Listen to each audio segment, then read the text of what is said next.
اما سوال 29: آیا الله پس از مرگ مخلوقات را زنده میکند و آنها را برای اعمالشان عملهایشان چی نیک و چی بد حساب کتاب میکند؟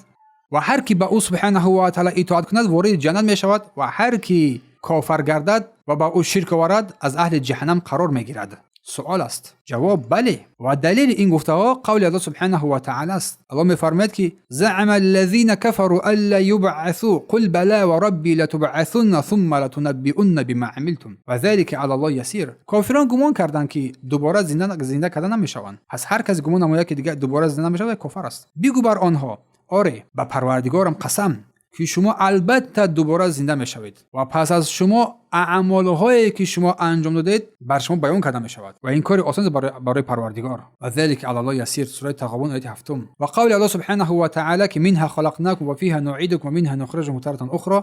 و از آن که از زمین شما را آفریدیم و به سوی آن باز میگردونیم و سپس به سوی آن باز شما بازگردانده میشوید. سوره طه آیه 55.